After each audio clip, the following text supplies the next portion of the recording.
Hello and welcome to the first in our series of online training modules for the HAI control system.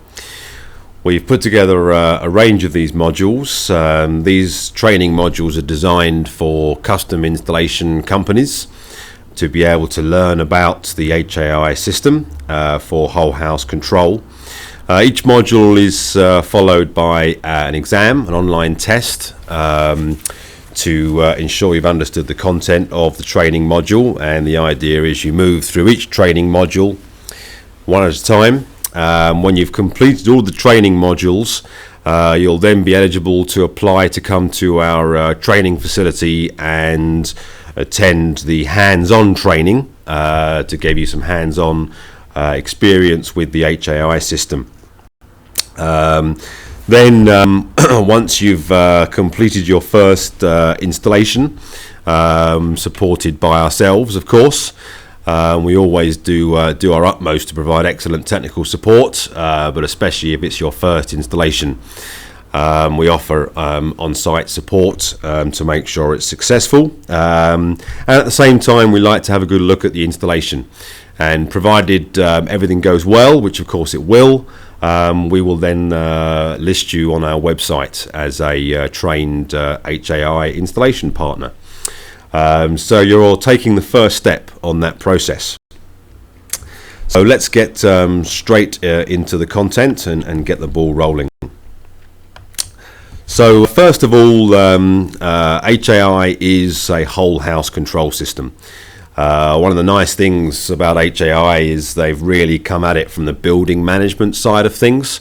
Some of the competitive products for home automation they've really come from controlling AV systems and grown as an AV control platform and then grown to do more things. Whereas HAI really came at it from the other end of the spectrum for full whole house control of lighting and heating and security and access control. Really, it is a domestic and small commercial building management solution, as this chart shows. Whether it's controlling the temperature in the pool, the heating, underfloor heating, or conventional radiators, or giving you security with surveillance cameras and lighting and so on. Few things that really I think are quite exciting with our industry at the moment is energy management. We really have an opportunity here to save our customers money as heating costs escalate and customers become more conscious of their heating bills. There's some great things we can do to help save money for them. With underfloor heating as well, of course, you have multiple heating zones around a property. So by providing zonal heating control, we do increase complexity. And having a control system that enables you to access all of your thermostats from one touchscreen or from an iPad and be able to schedule turning the heating back at certain times when you go to bed or whether you leave the house is of good value. Convenience. This is if you can make things simple for a customer, I think our role as in the custom install industry is very much to make the technology disappear, make it seamless as possible, and make it kind of integrate into the customer's lifestyle.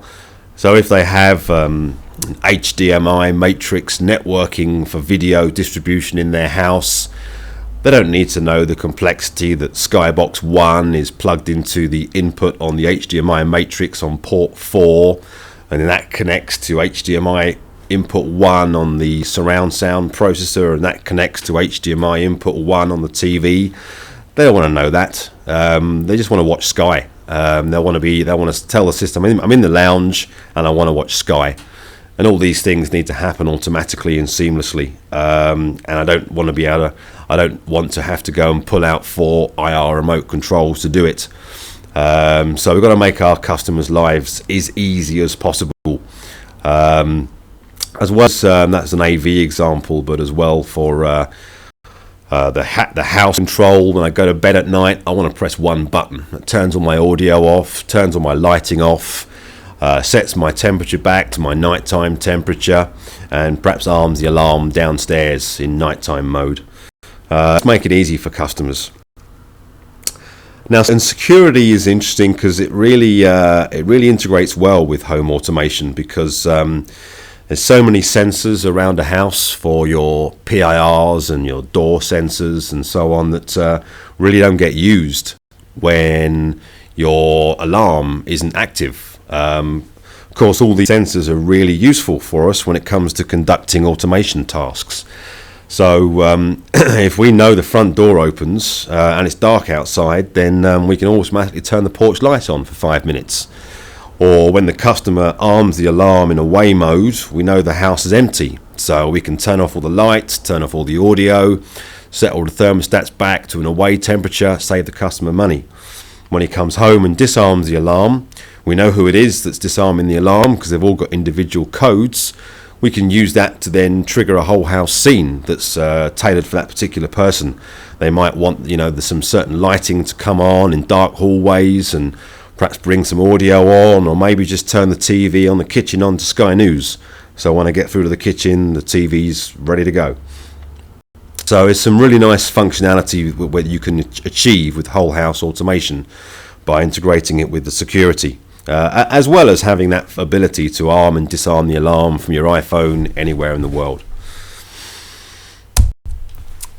Now I need to introduce some basic concepts here. For anyone that's done any programming before, they'll probably already know about event-based automation. But it's kind of key we understand what event-based programming involves. So imagine the HAI controller is sitting there waiting for an event to occur. When that event is triggered, the system will then look at its table of programming and look down the table and see if there's anything it should do as a result of that event. So an example is the front door opens. The HAI main controller receives that event. The door sensor on the front door is no longer ready. So it sends through its table of things that it needs to look at, and if there's something in that table to tell it that it must do something when the front door opens, it can then follow that instruction. And then when it's done that, it'll then go back waiting. It sits there waiting for the next event to come in. So all of our automation programming is all triggered by events, or triggers is also, sometimes we might call them triggers, we might call them events. So here's a couple of examples here. When the turn the front porch light on at sunset and off at midnight. So here my triggers, sunset could be a light sensor on the roof of the building, which perhaps has a volt-free contact when it goes dark and an open contact when it's light. That might be the trigger. Alternatively, the HAI controller has got an astronomical clock built into it, which means that we know when sunrise and sunset is anywhere in the world, because the longitude and latitude is entered into the controller at setup time. So sunset could be a time-based event, or it could be a volt-free contact from a light sensor on the roof. That's the trigger. The action: turn the porch light on. Then to turn the light off again at midnight, that's a second event. So second automation bit of programming. So that one's definitely time. At midnight, turn the light off. Again, turn the light on when I enter from the front door if it's dark. So that's my example earlier. When the front door opens, that triggers the door sensor to be not ready. That's the trigger, that's the event. The action is turn the porch light on, but here we have a condition. We only do it if it's dark outside. So you'll get to be familiar with the term of triggers, conditions, and actions. The next one again is time-based. That on a Sunday and a Wednesday at 9 o'clock, flash up on the touch screen that it's trash night, and you've got to put your rubbish outside. So again, it's going to be two automation programming events, one Sunday at 9 and one Wednesday at 9. Or turn the light on in a dark hallway if somebody walks through a motion detector. Here, that might be the trigger will be under security. It'll be a zone. It's the motion sensor. If that triggers, condition, it's dark outside. Action, turn the light on for 30 seconds.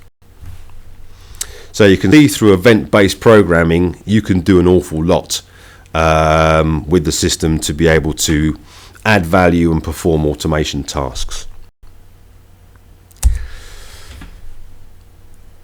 Let me just mention button programming, because button programming, it really is a subset of event-based programming. It's a subset. It's the actual event, or the trigger is a user pressing a button. So I break it out here because it's quite important, because a user does trigger a lot of actions as a result of pressing a button on the iPad or on a touchscreen. An example here is when you go to bed at night.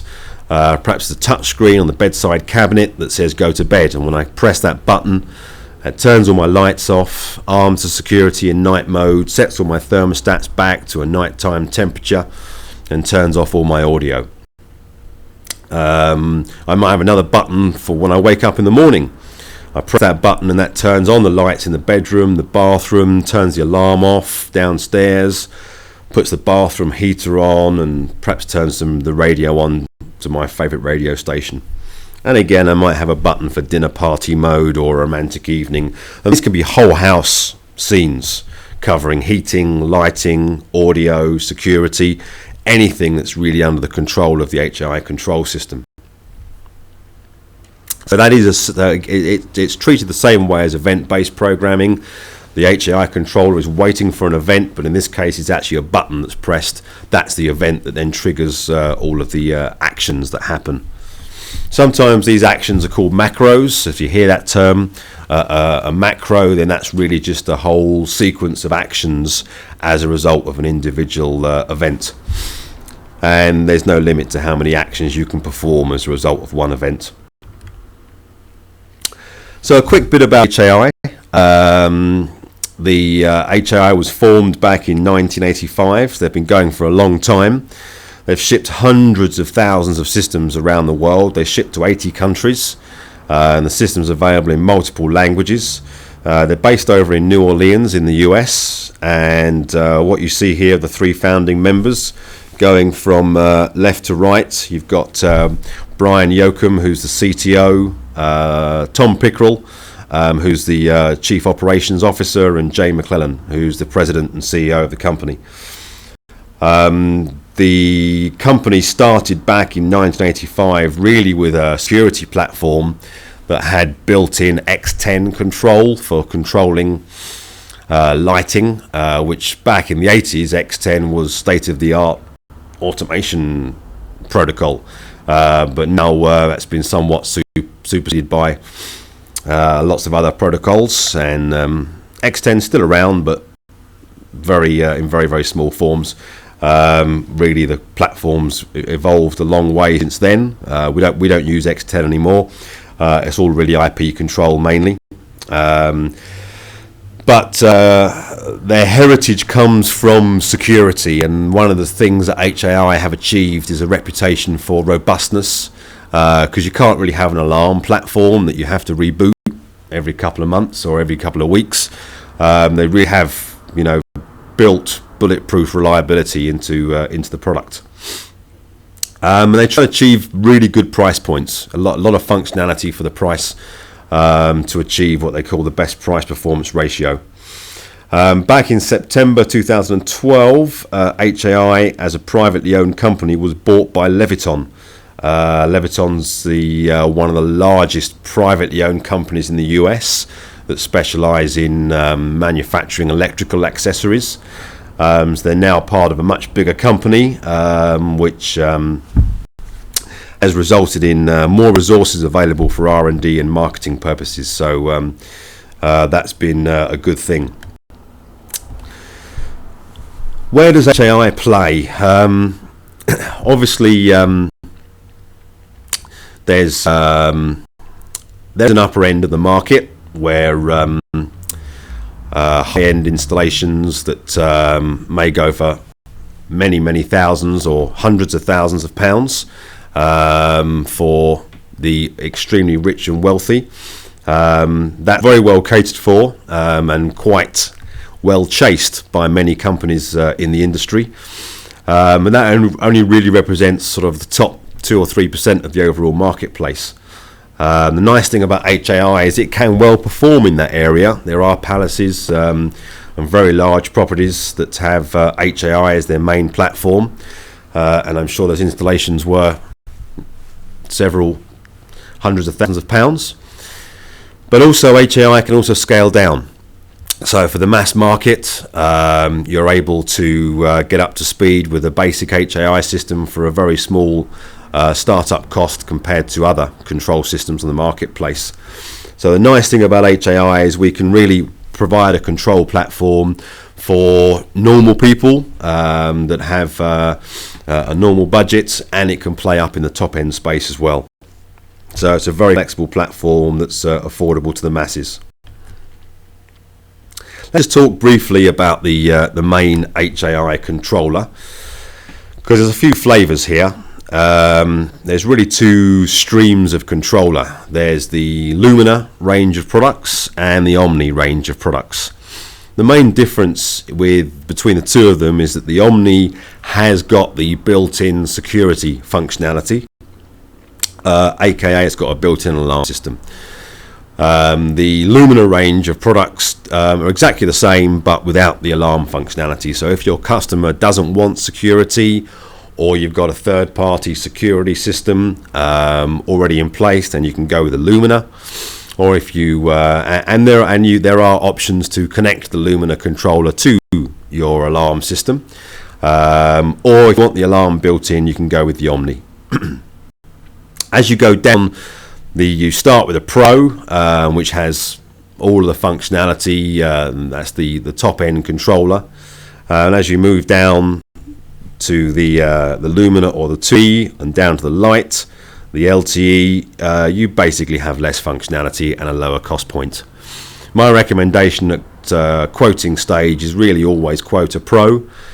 You never really know how much functionality you're going to need until you get into the nitty-gritty of a project. So it's not a bad idea to spec a Pro in at the outset, and you can always come down if you find that you don't need all the functionality that a Pro offers. Unless you're, with the Lite, that is a very cost-effective platform.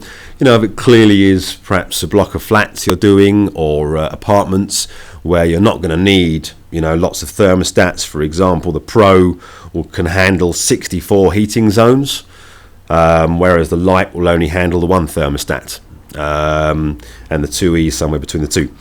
And different number of lighting circuits you can handle going from the Pro down to the Lite. So, apartments and flats, you might well find the Lite is the right thing to spec, especially if there's a volume of them. That's the controllers and the different options available to you. Let's have a quick whirlwind tour around the HAI controller. This is an Omni Pro 2 controller. All the hardware is very, very similar between all of the controllers, so they all look and feel exactly the same. It's proprietary hardware manufactured by HAI with their own operating system, which gives them that kind of bulletproof reliability. Starting in the top left over here, on the controller we have the serial ports. So there's 5 RS232 and RS485 serial ports available for connecting third-party equipment for control purposes. You can switch between RS232 and RS485 by moving a jumper underneath the actual RJ12 connection. RS232 is basically a text interface. By sending ASCII text messages over a serial cable, we can control third-party equipment. That's generally a point-to-point interface. RS485 is what we call a bus type interface, where you can have many devices connected on the bus, and each device is addressed, and you send a message out on the bus addressed to an individual device. So that allows you to have many devices on one bus, yet still individual controllability. And each port is switchable between the 2. Moving over to the right, we have an RS-232. Sorry, we beg your pardon. We have an Ethernet port for connecting to the IP network, which is obviously essential for all IP control. Moving around further, we have a legacy X10 port still on the controller, which we don't really use, but HAI are really big into backwards compatibility and not wanting to leave any customers high and dry. So that's still on there for older systems. There's an expansion port over to the right of that, over on the top right there, which allows you to expand further daughter boards to add more RS-232 ports, more zones, more inputs. Moving around clockwise, there's a telephone interface. There's a built-in dialer, so the system can hook up directly to a telephone line and dial out and either speak to you for any particular messages, or obviously that's key for the main security functions, so that the system can dial up and tell you the alarm's going off and which zone has been triggered. But you can program the system to speak to you and make announcements over the phone to let you know that the cleaners disarmed the alarm or whatever you want to program it to do. Down the bottom here on the controller, we have a number of screw-down terminals. On the bottom row, they are all inputs. There are 16 inputs where you have 2 connections per input, where we can detect volt-free inputs to trigger automation tasks. You can also connect, if it is a security system, your PIRs and door sensors and window sensors into here. But that's not limited to that. If you've got a push-to-make button or a light sensor on the roof, which gives you a volt-free contact when it's dark, they can all be wired into here as well. Just above, I've got 8 outputs up here. That allows me to turn things off and on. I can turn on a 12 volt 100 milliamp output, and I've got 8 of those, and that's perfect for driving relays to switch to 40 volt or some other voltage. Over on the left here, I've got my power connection to power the board. The system runs on a 24 volt AC power supply, and then I've got general purpose 12 volt DC outputs here, which I can use to power PIRs or any device that needs 12 volt power. I've got a maximum of 1 amp draw that I can draw off the board. If I draw more than that, then an internal fuse trips to protect itself, which can be reset by clicking this little white button just here. And over here I have the connections for the console. This is a built-in RS485 bus, which the system uses to communicate with the keypad for arming and disarming the alarm, and expansion panels and a number of other internal functions. You'll notice as well I've got some connections to the left hand side for a 12 volt battery, which allows me to easily provide a battery backup just by hooking up a battery to it, so the system can run even in a power failure scenario. So quite a few things we can connect on here, and we'll come back to the various connections as we go through the various training modules throughout the curriculum. Some of the additional hardware we can add to the system. This two-way voice module is very powerful. This connects to one of the expansion connectors on the main board via that ribbon cable you can see. The main purpose of this board is really to provide voice. This gives you a vocabulary. So if you want the system to make announcements over the speakers, to let you know when there's a visitor in the driveway, or there's somebody at the front door, or you've left the garage door open, anything like. There's a really wide vocabulary where you can string together sentences and make those announcements. So it's really a speech card. You can also have the system phone you up and make announcements. You'll notice at the bottom of the card you've got speaker level outputs that you can wire directly into speakers, or there's also a line level output which can wire into the line level input of a multi-room audio system. And next to the line level outputs you've got a paging trigger output that basically gives you a contact closure when it wants to make an announcement, which you wire into the paging inputs of the multi-room audio system. That triggers the multi-room audio system to switch on all zones and switch to the certain source that you've plugged in the line level audio input into. In HAI's case, with the hi-fi multi-room audio system, when you trigger the paging input, it switches all zones onto source 8. So you connect a line level cable from the output of this board to the input of source 8 on the multi-room audio system, and then hey presto, your announcements come through the speakers.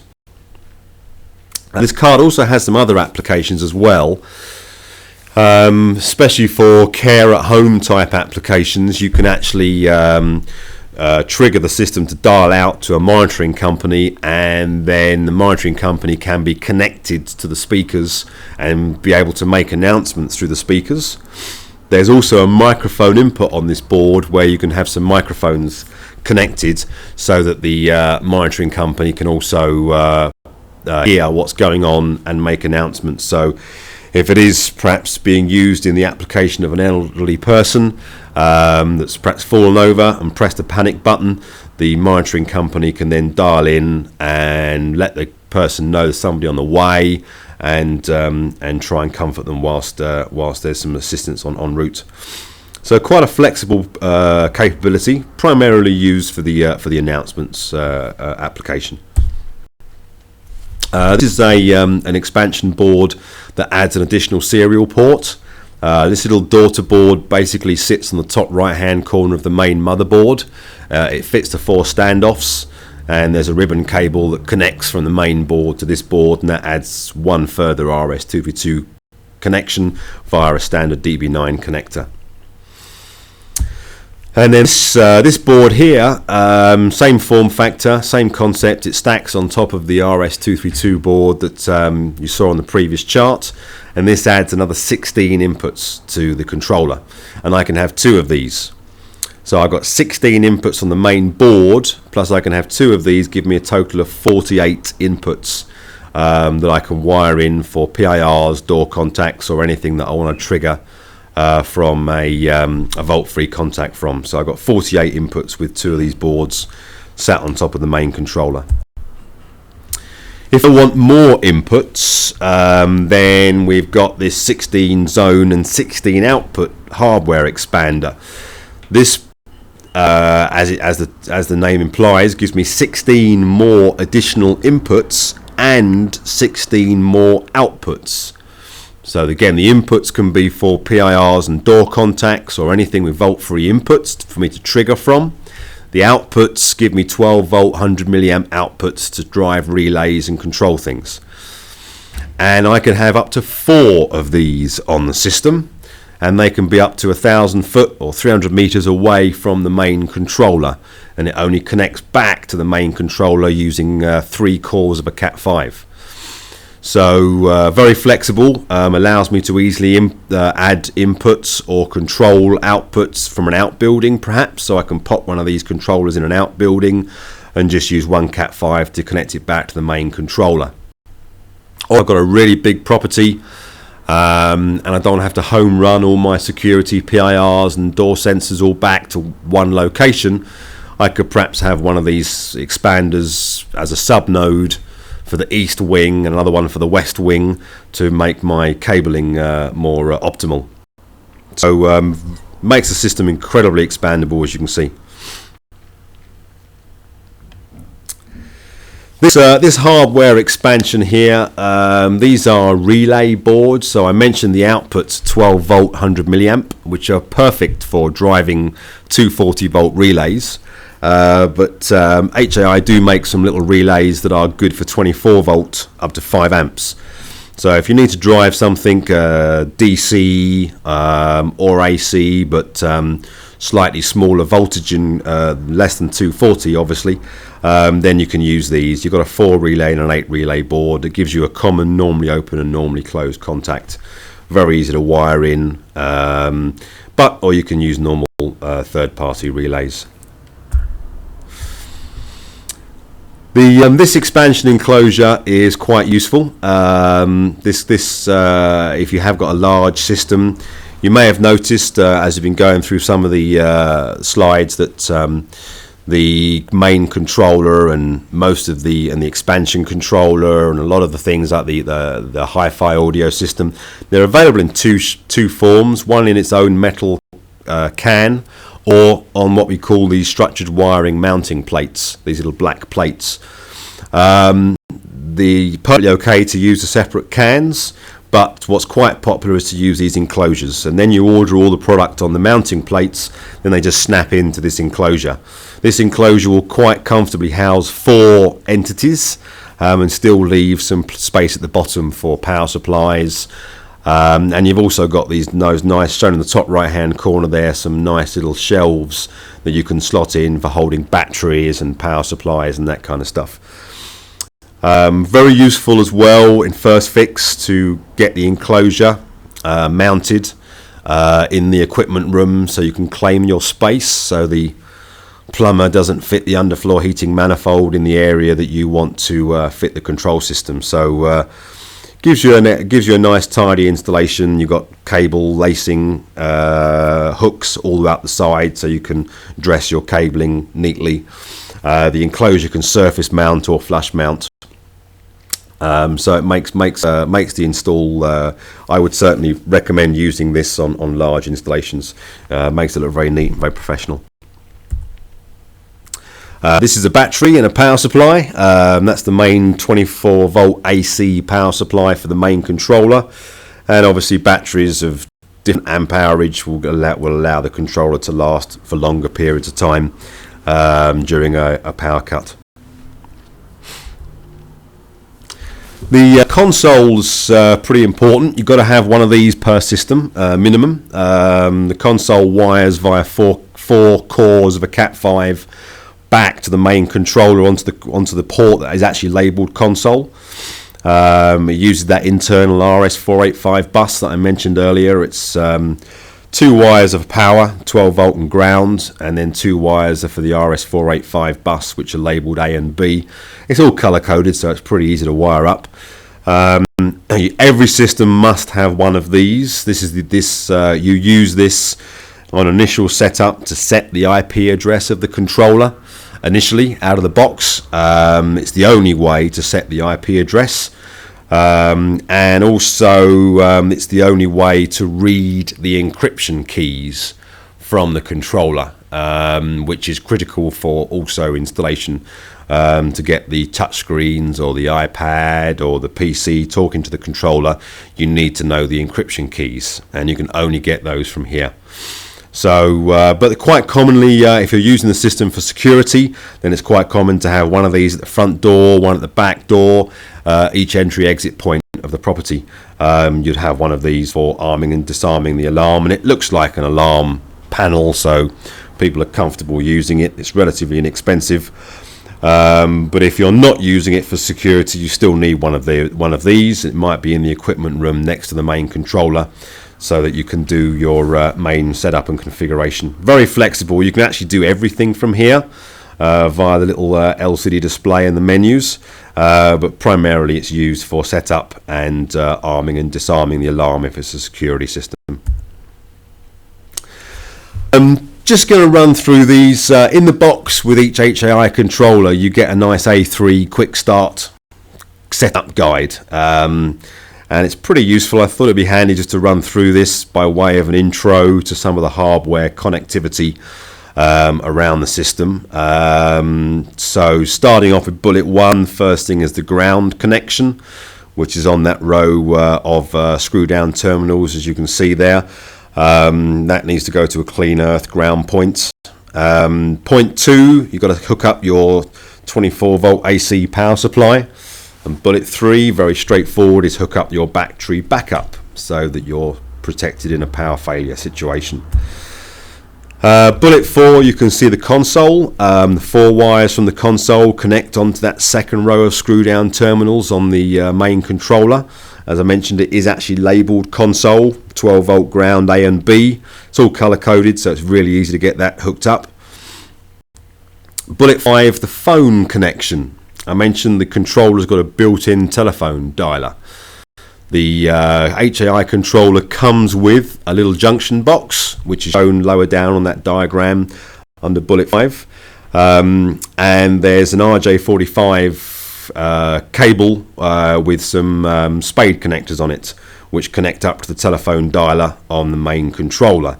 Again, they're all color coded, and the colors are printed on the PCB, so it's really easy to get that hooked up correctly.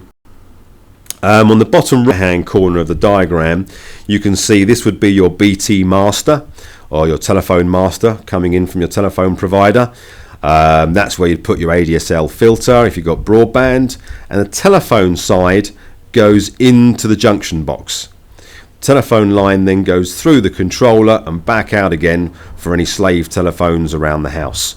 The idea is your telephone line goes through the controller. That way, if the system needs to seize the telephone line, it can seize the phone. If you're on the phone to somebody, it can seize the phone line and then dial out appropriately. But when it's not doing that, the phone line just runs straight through. So that's where you'd be hooking up your telephone line, either to a dedicated telephone line or the house line, or we also have got a GSM dialer, which is really quite popular, because then you put a SIM card into that, and then you've got your own dedicated phone line for your dial out purposes. Next, if you are using it for security, then you want to hook up your bell boxes. There are pins on the main controller here for external and internal sounder, and a common ground. So here I've got an external sounder and an internal sounder, only relevant if it's for security, with 12 volt applied when we want the sounders to go off, and so that's what you'd hook up next. Bullet 7 and 8 I'll do together. This is for smoke detection. The system is not a fire alarm. It's not set up or graded to be a fire alarm system. However, you can hook smoke detectors to the system, and it can alert you if the smoke detectors have gone off, which is very useful, especially if you're not at the house. It can phone you up and tell you a smoke detector's gone off, and then you can do something about it. So better than buying a smoke detector from a high street DIY store and just plugging it in and having it have a little siren that you wouldn't hear when you're not there. There's two forms of smoke detectors. There's 2-wire smoke detectors and 4-wire smoke detectors. We can handle both. A 2-wire smoke detector really sends power to the smoke detector and the alert on 2 wires. 4-wire smoke detectors are a bit easier to get your head around. 2 wires are for power, 12 volt and ground, and 2 wires are for the signalling, which is very simple. It's normally open when there's no issue, and then close contact when there's an issue. So 4-wire smokes are probably easier to get hold of and easier to get your head around. So unless you really need to use 2-wire smoke detectors, I'd stick with the 4 wires. But we can hook those in, and the system can then let you know if there's an issue. With the 2-wire smokes, they only can connect to zones 1 to 4, so there is a limit on those. Again, a good reason to stick to the 4-wire smoke detectors, in my opinion. The thermostats. HAI can do complete energy management and heating control. And I mentioned up to 64 thermostats using an Omni Pro controller or a Lumina Pro. All the thermostats connect in a bus fashion. You lose one output 8, and you lose zone 16. So it's 3 wires, and you can go from there to the first thermostat and daisy chain through each thermostat if you want to, or you can wire them all back, star wired, and join them all together with a junction box and hook them onto those pins. Each thermostat has an address that you set from the thermostat. That's a bus type telemetry. So you lose one zone and one output, whether it's one thermostat or 64 thermostats. If you have any expansion hardware, remember the RS232 or the zone expansion hardware, you can fit that at this point. That's the daughter board that fits on the main board via this ribbon cable, and you can fit up to 3 cards stacking on top of each other, fitting on the same form factor on the main controller. So that's fitted at that point. The 2-way voice card, remember the speech card, That connects to the little expansion port on the top left corner of the HAI controller via this ribbon cable, and that can then mount inside the cabinet, and that gives you your speech ability. And if you have any expansion enclosures in an outbuilding or something of that nature, then they would connect only 3 wires. You have a common ground, plus you connect to the A and B ports on the console to give the telemetry. So it's only 3 cores of a Cat5, gets you connected up with your expansion enclosures. They do require their own power supply locally, and battery backup is advisable, so they carry on working in a power failure situation. And remember, you can have up to 4 of those on a system, so very expandable. With the console, I mentioned earlier that they are absolutely critical to the system. You need to have one on each system, and this is how we get to the IP address. As I mentioned, the HAI controller has an Ethernet port and hooks up to your local area network. The the HAI controller must be set up with a static IP address. A static IP address means it never changes. It's important you understand the difference between a static and dynamic IP address. Just as an offside, really, all of our industry is going IP. Every single device at some point will be IP addressable. If you feel on a personal note that you don't really feel fully up to scratch on IP networking, then I'd really recommend getting some training on IP. You're going to struggle in our industry doing custom install activities if you don't understand IP networking. CEDIA is our industry body for custom install, and they offer a whole wealth of training, including IP networking training, all the way from beginners IP networking all the way up to CCNA certification. So have a look at the CEDIA website, www.cedia.co.uk. Click through to the education area and check out some of the great training. I can't stress it strongly enough. Don't bury your head in the sand. If you need IP training, get on board and get it done. And if you don't understand the difference between a static and dynamic IP address, and if I say to you the IP address must be set up outside the DHCP pool to avoid an IP address conflict, if you don't really understand what that means, then get yourself some training on that subject. So the IP address of an HAI controller, you use the console. You'll notice, I'm not sure if you can see on the chart, underneath the hash key, there's the word menu. Each of these keys double up with multiple functions. So you press menu, and then on the display, on the 2-line display, you'll then get a list of menus, and you use the up and down arrows to scroll through the menus. You need to select setup, which is actually option 9, so each menu item is numbered, so you press 9 to choose setup. You're now going into the setup menu, which is protected by an installer code. You need to enter the installer code to get into that menu. The default out of the box, which of course would be changed after it's been installed by one of our installation partners, the default code out of the box is 1111, as you can see. Now you're into the setup menu. Now again, you'll have a whole list of menus. Menu item 6 is miscellaneous.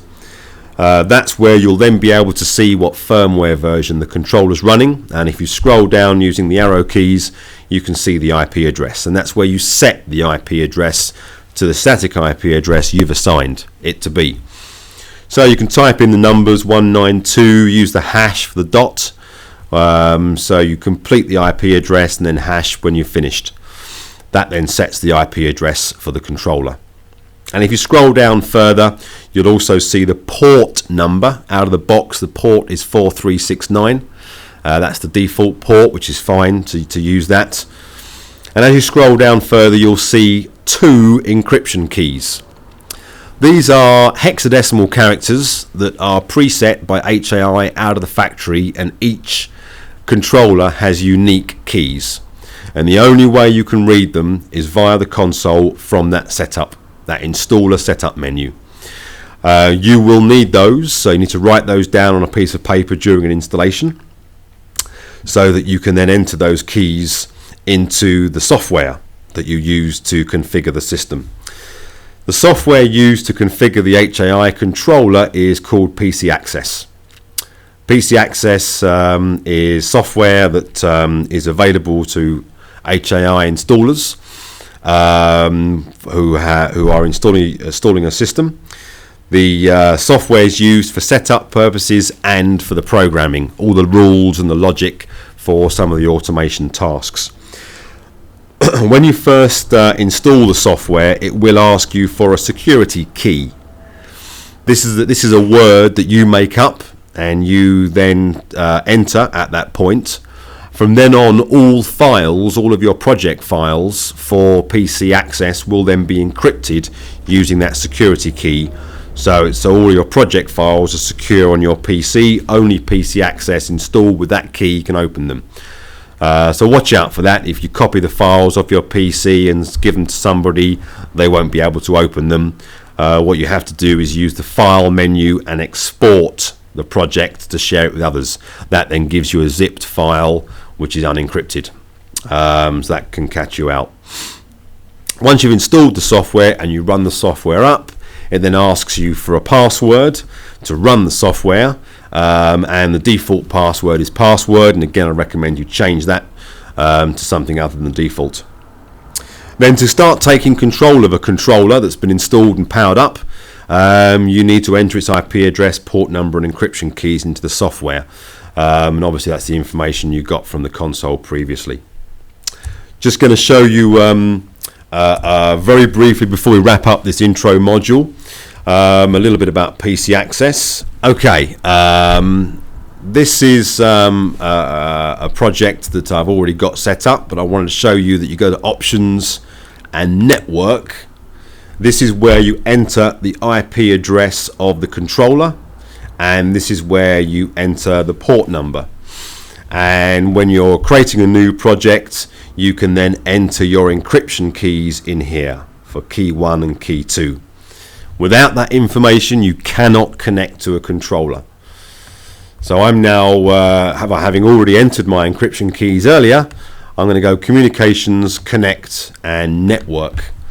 And I'm now connecting to the controller over IP. I now know I'm connected because I've gone online, and I've now got this fourth status tab that's appeared that wasn't there before. So that's where the IP address and encryption keys are really important.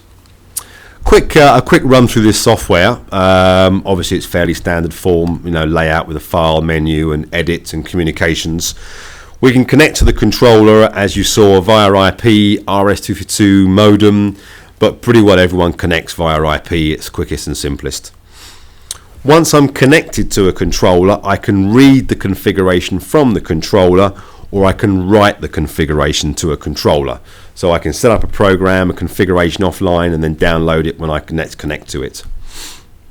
And yes, if you know what you're doing on the router, you can open up a port on the router so that you can actually connect to the controller remotely over the internet, provided you know the WAN IP address, either because it's static or via a dynamic domain name service, and you've opened up that port. Then you can also do this remotely from your office without having to go to site. Also, it's a handy feature here where I can actually send direct commands, great for testing, just to try testing out turning a light circuit off and on, or an audio zone. So I can do that very quickly and easily from here. Now down below here I have a number of tabs. When you're not connected, when you're offline, you only have 3 tabs: Setup, Automation and Event Log. Because I'm connected, I also have a Status tab, and the Status tab is showing me real information about the controller as we speak, and I can interrogate the thermostats, the lighting circuits, the audio, and I can control them from here as well if I'm connected to the controller. The Setup tab, you're going to use that, as the name implies, to set the system up. This is really all about, how many thermostats have I got. If I click on thermostats, I'm going to list my thermostats. This is an Omni 2E. This only allows 4 thermostats. As I mentioned, the Pro supports 64 thermostats. This is where I'm going to name them and give them an address. For lighting circuits, I'm again going to be naming my lighting circuits. For my audio zones and my audio sources, it really is about, you know, listing how many things you have of each type of entity and what are their names. Likewise for security zones on the system, for your PIRs and door sensors and that kind of stuff. Not a very onerous task, but the kind of thing you do once off at the beginning, provided you know what your project is and you give it some naming conventions, some thought. It's pretty quick to do. Over here on the next tab is where all the magic happens. This is where we write our automation programming. It sounds very complicated, writing programming, but HAI make it nice and easy. There's no actual programming in terms of actual entering syntax. It's all menu driven. What I'm going to do here is give you a quick example to show you how easy it is. I'm going to add a new automation block by clicking on the green icon here and go add automation block. This brings up this editing window here, and as you can see, I've got triggers, conditions and actions. So writing a bit of programming is really all menu driven. So my example here is going to be, I want to turn the porch light on if the front door opens, if it's dark outside. So here my trigger, I'm going to click on trigger, and that brings me up a dialog listing all my possible triggers that I could have. It defaults initially to time, but in this case it's going to be a zone. It's a security zone. So on my front door, I've got a recessed door. So obviously the naming conventions, you'd name it front door or something. But on my project here, it's called the recessed door sensor. So on my recessed door sensor, secure means the door's closed. Not ready means the door's open. So when my front door, which is my recessed door sensor, is not ready, that's my trigger. That is what will trigger the control system to do something. I'm going to go straight in and put my action. My action is going to be to turn my light on, and again I've got a whole list here of actions of turn the audio on, adjust the temperature, adjust the security, but in this case lighting is under control, and I've got a couple of lighting circuits. There's my front porch light. What I want to do is turn the front porch light on. I could turn it on indefinitely, or I could specify I want to turn it on for 5 minutes. It's as simple as that. So when the front door opens, turn the front porch light on for 5 minutes. Although we did say we wanted it conditional on it being dark outside. That's not a problem. I can click on the condition button, and that brings me up all my conditions. I can make a conditional on just about anything, but I mentioned before that HAI has an astronomical clock, and it knows its longitude and latitude, so it knows sunrise and sunset. So to make life really easy for me, I can just choose dark. So there's a menu item there that says dark. So now when the front door opens, if it's dark outside, turn the front porch light on for 5 minutes. It is as simple as that. And being as sunset changes throughout the year, in the winter that might be 4 p.m. and in the summer that might be 10 p.m. That will adjust automatically throughout the course of the year. So if I hit OK, you can see it adds my automation programming block up here. It's very readable, very human readable, so you can easily see what it looks like at some point later on. It's as simple as that to create automation programming. To make that actually happen, what I'd need to do now is write to controller under the communications menu. That will then download that program to the HAI controller, and from then on that bit of programming will carry on forever. So as you can see, programming's pretty powerful and pretty straightforward. You can't make any syntax errors. Obviously you can make logic errors. That's down to you and down to the way you program it, but provided you know what you want to do, it's pretty straightforward to do it. That was all I wanted to show you on the PC access side of things on this module, because this is still, believe it or not, just an introduction module. There's plenty more on the further modules on the HAI training curriculum, which will get you more into the HAI PC Access software. Thanks for listening to the first training module on the HAI training course. I hope you found it useful, and I hope you'll hook up to the next training modules and go throughout the whole curriculum and come on board and join us as a fully trained HAI installation partner. Of course, you can always access our website for lots of great information on www.ordersystems.co.uk. You can reach us on telephone on 01296 719 582, and you can email us with sales@ordersystems.co.uk. Thanks very much, and hope to speak to you soon.